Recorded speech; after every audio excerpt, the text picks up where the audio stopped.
गुरुग्राम में विकसित गुरुग्राम महारैली का आयोजन सीएम नायब सिंह सैनी ने की। कार्यक्रम में शिरकत। सीएम ने गुरुग्राम के विकास को नई गति देने की अनेक घोषणाएं। फरीदाबाद से स्टंटबाजी का एक और वीडियो आया सामने। 5 से 6 गाड़ियों में स्टंट करते युवक सोशल मीडिया पर वायरल। गाड़ियों की खिड़की पर बैठकर होल्डिंग करते दिखे युवक।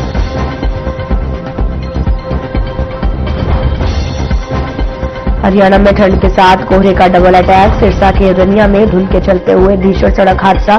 गांव कहरवाला के पास में हाईवे पर खड़े ट्रक से टकराई तेज रफ्तार कार। नए साल को लेकर हरियाणा पुलिस अलर्ट। गुरुग्राम समेत दूसरे जिलों में तैयारियां की गई पूरी। कानून व्यवस्था बनाए रखने के लिए भारी पुलिस फोर्स तैनात।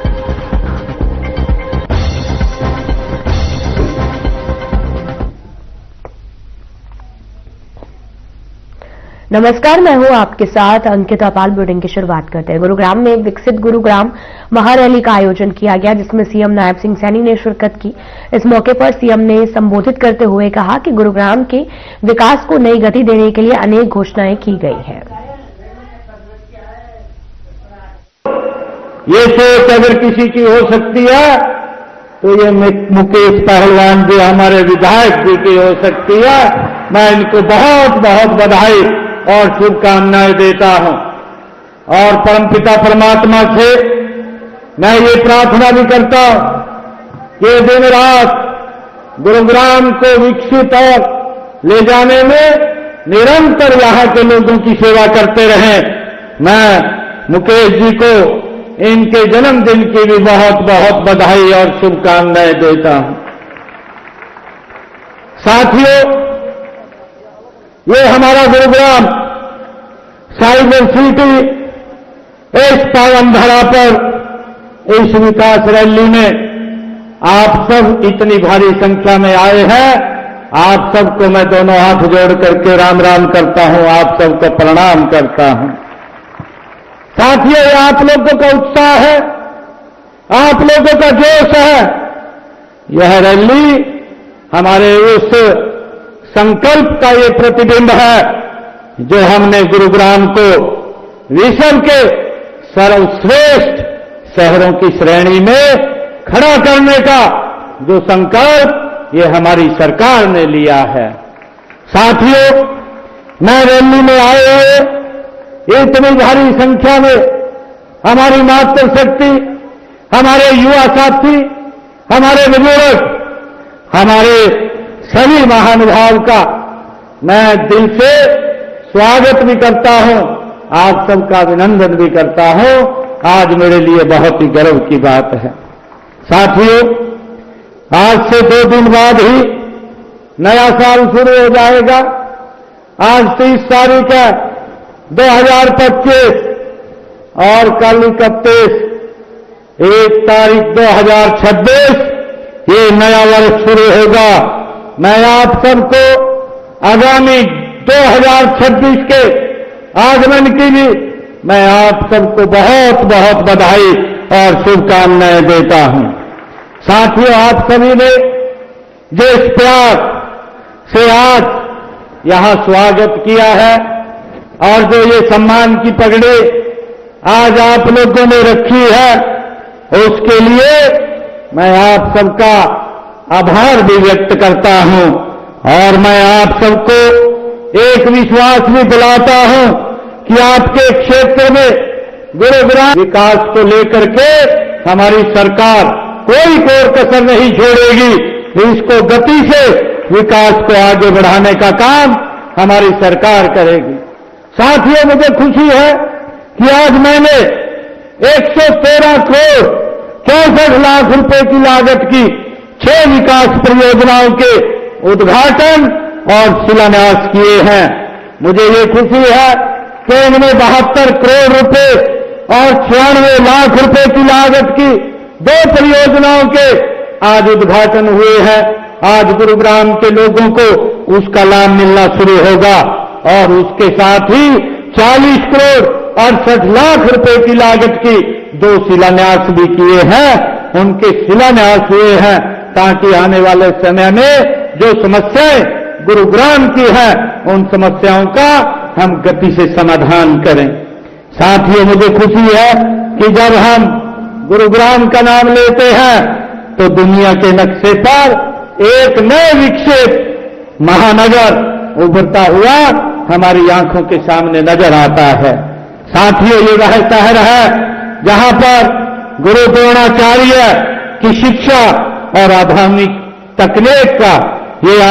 तकनीक का ये मेल होता है। साथियों, मुझे खुशी है कि आज गुरुग्राम केवल ये हरियाणा का ही नहीं बल्कि यह भारत की आर्थिक राजधानी के रूप में, ये प्रगति का एक मजबूत इंजन के रूप में हमारा गुरुग्राम ये आगे बढ़ रहा है। साथियों, हम सब जानते हैं कि यहाँ की जो बिल्डिंगें हैं आप लोग देख रहे हैं, और यहाँ जो 250 से ज्यादा जो कि यदि सही नीति और नियत हो तो क्या हम कुछ हासिल नहीं कर सकते, हम उसको गति से आगे बढ़ा सकते हैं। साथियों, यह प्रमुख कंपनियां आज यहां गुरुग्राम के अंदर चाहे आईटी की हो, चाहे बीपीओ की हो, स्टार्टअप की हो या ऑटोमोबाइल की हो, यहां हर घर के अंदर आज यहां इंडस्ट्री है।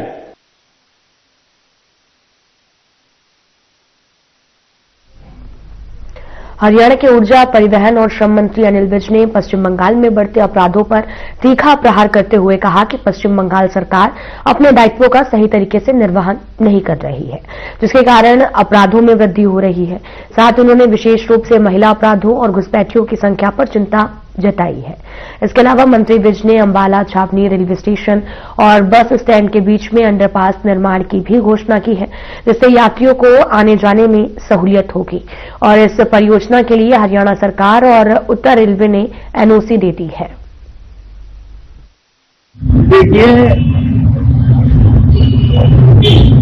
वेस्ट बंगाल की जो सरकार है वो अपने किसी भी दायित्व का निर्वाह ठीक ढंग से नहीं करती। इसी कारण से तो क्राइम स्टेट है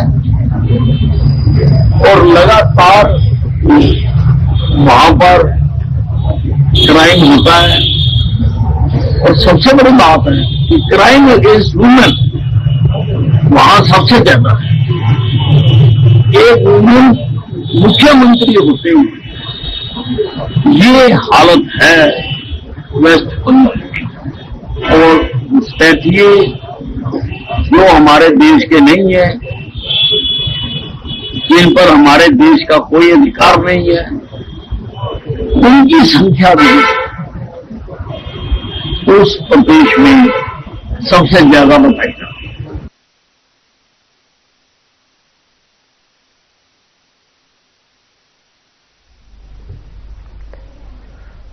तो शाम के उप मंडल अधिकारी नागरिक प्रदीप अहलावत ने कहा कि यूनिक किसान आईडी योजना को प्रभावी ढंग से लागू करने के लिए संबंधित अधिकारियों को आपसी तालमेल के साथ में काम करने के निर्देश दिए गए हैं, ताकि इस कार्य को ऑनलाइन प्लेटफॉर्म प्रणाली पर अमली जामा पहनाया जा सके। साथ ही एसडीएम प्रदीप अहलावत ने बताया कि इस साल ज्यादा बारिश होने की वजह से कई लोगों के मकान जो है वो क्षतिग्रस्त हुए हैं, लेकिन अभी तक कुछ पीड़ितों को मुआवजा नहीं मिल पाया है। इस संबंध में विस्तृत रिपोर्ट तैयार कर उच्च अधिकारियों को भेजी जा रही है, ताकि प्रभावित लोगों को जल्द मुआवजा दिया जा सके।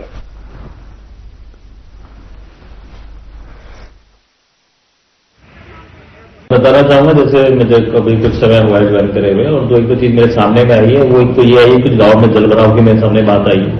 कुछ गांव के अंदर में बरसात की वजह से लोगों के मकान क्षतिग्रस्त हो गए थे, जिनका हमारा सर्वे भी पूरा हो गया। जिनके अंदर में जो बात है उनके हमने पूरी बैंक डिटेल्स लेके वो हमने एफसीआर ऑफिस से भेजे थे, क्योंकि किसी कारण से वो उस वक्त क्षतिपूर्ति पोर्टल के ऊपर में ऑनलाइन नहीं हो पाए थे। तो फिजिकली हमने वेरीफाई करवा के और कंसर्न पटवारी कानूनगो से सर्टिफिकेट लेके हमने वो एफसीआर ऑफिस भेज दिए, और हम उम्मीद करेंगे उनका मुआवजा भी जल्दी ही आ जाएगा। दूसरी जो एक चीज है जिसके लिए मैंने कल भी मीटिंग ली है और आज सुबह भी मैंने यहाँ मीटिंग करी है, जो एग्रीकल्चर विभाग के जो अधिकारी थे, हमारे एक पोर्टल लॉन्च हुआ है यहाँ पर एग्री स्टैक करके, जिसके अंदर में हर गांव के हर किसान की हम डिटेल डालनी है, ताकि उसके बाद जो भी सरकार की सुविधा है, स्कीम है, उसको तुरंत उसको लाभ मिल सके।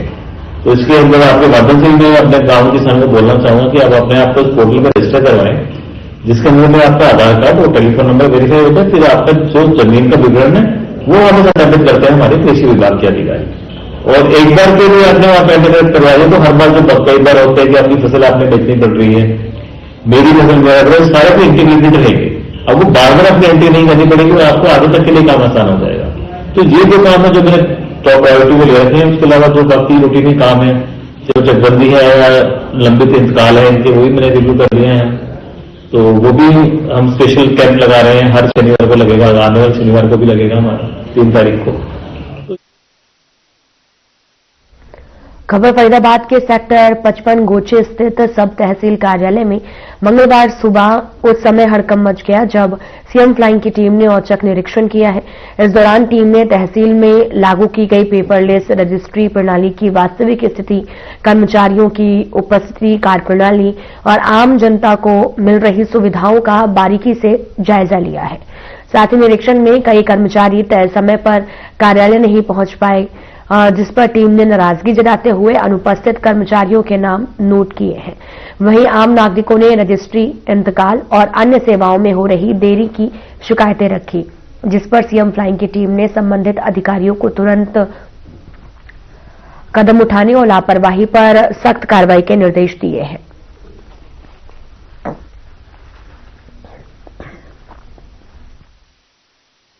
महोदय ने आज मेरी ड्यूटी लगाई थी। ड्यूटी में स्टेट एज सीएम फ्लाइंग के सारे स्टाफ के साथ मैंने गोची सब तहसील में आज रेड की है और सब निरीक्षण किया है।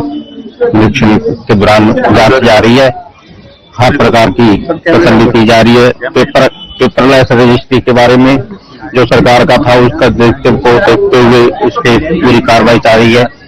पब्लिक को सुविधा मिल रही है, पेपर रजिस्ट्री ठीक हो रही है या नहीं हो रही, इस बात की जांच की जा रही है। सब प्रकार की सुविधा मिल रही है। पब्लिक को घर बैठे रजिस्ट्री करा सकते हैं, सारा ऑनलाइन सिस्टम है। रजिस्ट्रेशन पोर्टल पे आप अपना लॉगिन करके अपनी रजिस्ट्री अपलोड कर सकते हैं।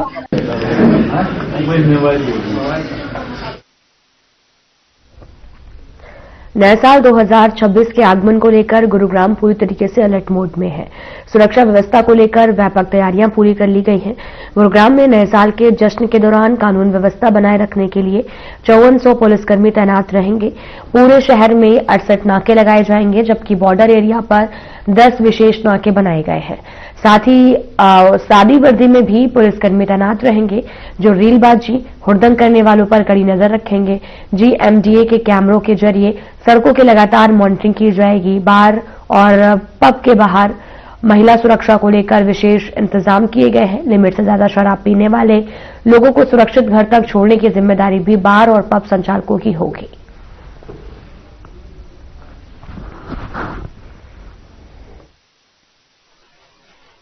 दो 2026 के आगमन पर पब एंड बार संचालक अपनी अपनी तैयारियों में जुटे हैं और जिस इलाके में मैं इस वक्त मौजूद हूं, ये सबसे ज्यादा क्राउड NCR से इस इलाके में पहुंचता है और उसके बाद MG रोड पर कुछ क्राउड दिखाई देता है। आपको बता दें कि नए साल के जश्न की तैयारियों को लेकर तो साथ ही मैं आपको ये भी बता दूं कि यहां पर जब NCR से क्राउड नए साल 31 दिसंबर को यहां पर जब रात को जो नजारा होता है वो देखने लायक होता है, लेकिन इसी नजारे में कुछ ऐसी तस्वीरें भी सामने आती हैं। रीलबाज, हुड़दंगबाज, शराब पीने वाले लोग जो हुड़दंग करते हैं वो कहीं ना कहीं नए साल के जश्न में विघ्न डालते हैं और ऐसे में ऐसे हुड़दंगबाजों के लिए गुरुग्राम पुलिस ने खास तैयारी की है। आपको बता दें, उसको लेकर गुरुग्राम पुलिस ने 5400 पुलिस कर्मियों की तैनाती की गई है। इसमें सादी वर्दी में भी गुरुग्राम पुलिस के जो जवान हैं वो तैनात रहेंगे। महिला सुरक्षा को लेकर महिला पुलिस भी सादी वर्दी में और वर्दी में तैनात दिखाई देंगी, जिससे कि आप अगर कोई आपके साथ दुर्व्यवहार करता है या कोई घटना होती है तो आप तुरंत मौके पर फोन कर सकते हैं, जो आपको तुरंत सहायता दी जाएगी। और ये भी मैं आपको बता दूं कि जो एनसीआर का जो क्राउड यहाँ पर पहुंचता है, उसी के मद्देनजर गुरुग्राम पुलिस ने तमाम खास इंतजाम किए हैं, पार्किंग को लेकर इंतजाम किए हैं।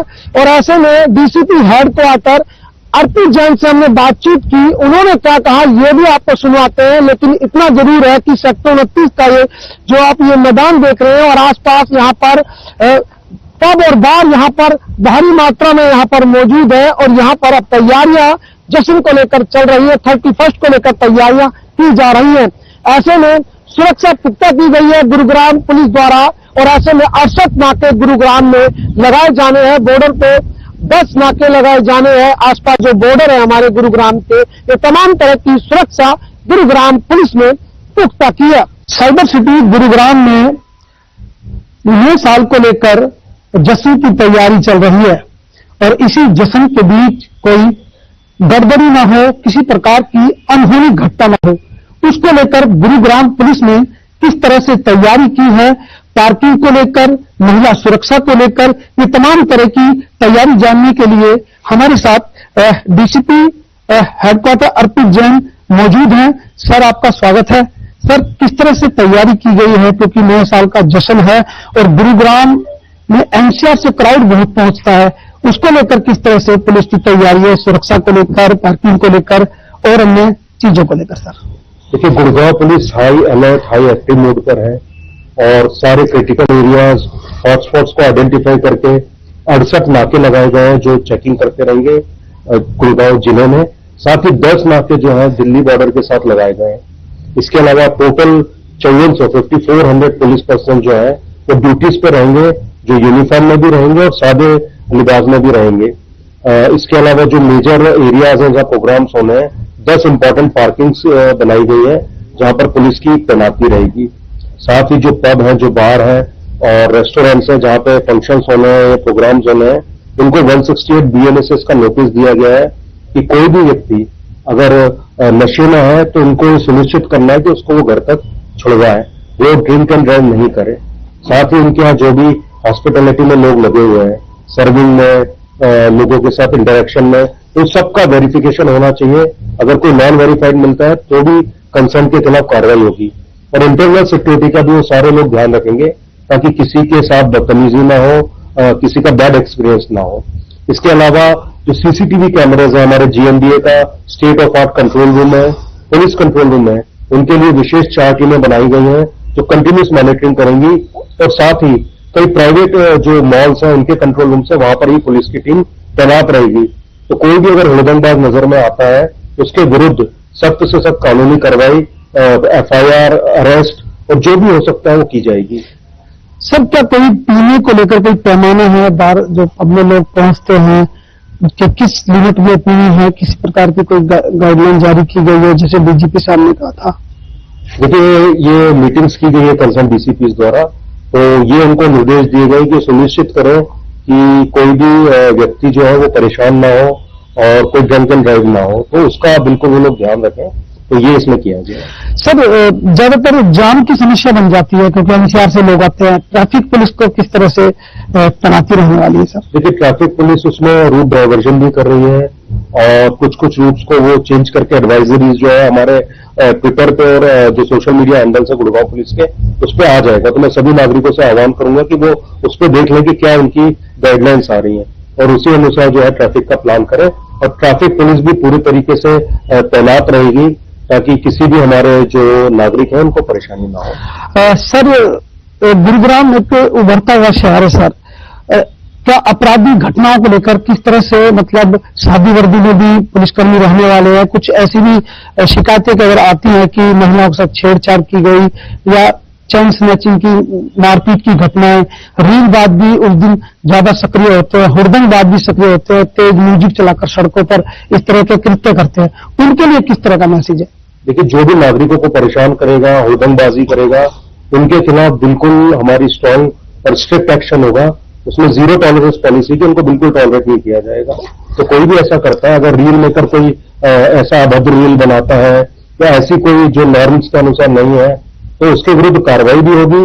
और कंसर्न जो भी सोशल मीडिया चैनल्स है, चाहे इंस्टाग्राम है, फेसबुक है, उनको लिख के उसके हैंडल को भी जो है समाप्त किया जाएगा और प्लस एफआईआर भी जो भी कार्रवाई बनती है वो की जाएगी।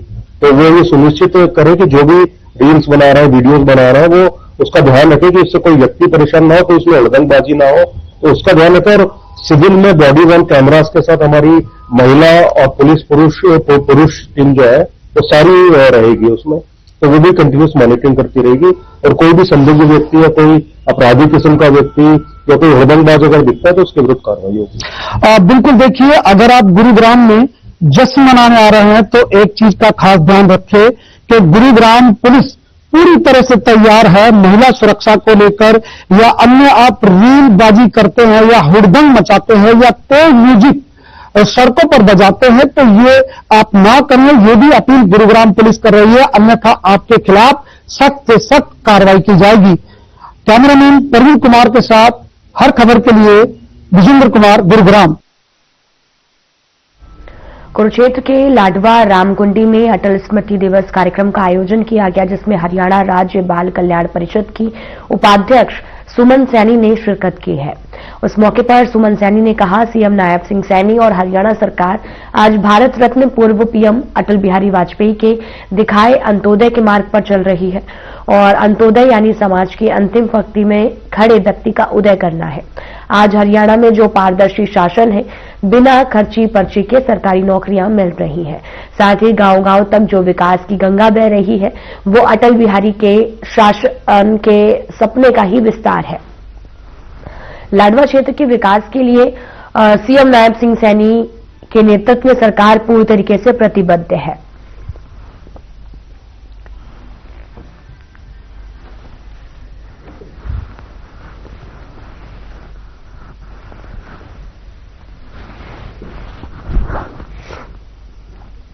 पुंडरी में भी सर्दी का सितम लगातार जारी है। लोगों में गर्म कपड़ों की मांग ज्यादा बढ़ रही है। लोगों में रजाइयों की डिमांड भी बढ़ गई है। बाजरी सर्दी के सीजन में आपको बताते चले कि प्रवासियों द्वारा पुंडरी में आजकल जो है रजाइयां बेचने का काम करने वाले प्रवासी, जो कि पिछले 32 सालों से यूपी से आबिद पुंडरी आकर रजाइयां बेच रहा है। आबिद ने बताया कि अभी सर्दी और अधिक पड़ेगी, रजाइयां और बिकेंगी। उन्होंने बताया कि अब की बार कंबलों की अपेक्षा रजाइयों की मांग कम है, लेकिन फिर भी वह अच्छी कमाई कर रहा है।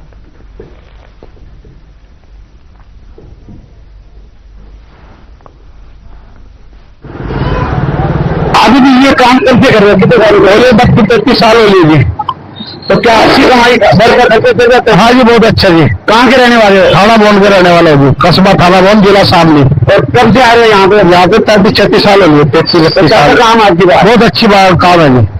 पिछले साल ज्यादा था कि अब की बात ज्यादा? पिछले साल ज्यादा था जी। तो अब ठंड नहीं पड़ेगी क्या? तो ये कारण नहीं, कंबल का कारण है जी, कंबल ज्यादा बिक रहे हैं। हाँ जी।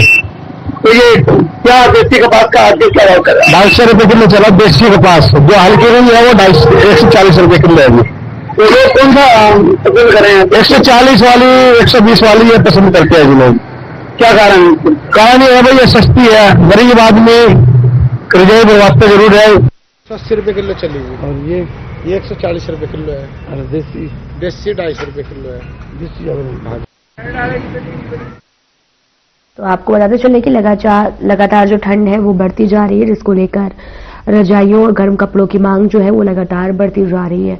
और ऐसे में लोग जो है वो कंबल ज्यादा खरीद रहे हैं और ऐसे में बढ़ती सर्दी का सितम लगातार जारी है। इस दौरान लगातार गर्म कपड़ों की मांग भी बढ़ती हुई जा रही है।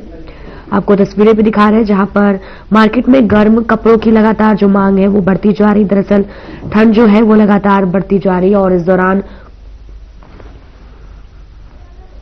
आपको बताते चले कि मार्केट में लगातार बढ़ती ठंड से व्यापारियों को काफी ज्यादा लाभ भी पहुंच रहा है। और इस दौरान आपको ये भी दिखा रहे हैं जहां पर विजिबिलिटी भी बहुत ज्यादा कम हो गई है और ठंड भी बहुत ज्यादा तेज हो गई है। इस दौरान लोग लगातार गर्म कपड़ों की मांग कर रहे हैं। तो वहीं इस बार नए साल पर बिग सेलिब्रेशन जो है वो लगातार हो रहा है, जहां पर कई बड़े शहरों में व्यापारियों को काफी ज्यादा लाभ पहुंच रहा है। बढ़ती ठंड से लगातार उनका व्यापार जो है वो पिछले साल के मुकाबले इस साल थोड़ा जो है वो हल्का पड़ गया है, लेकिन लोग जमकर खरीदारी भी करते हुए नजर आ रहे हैं।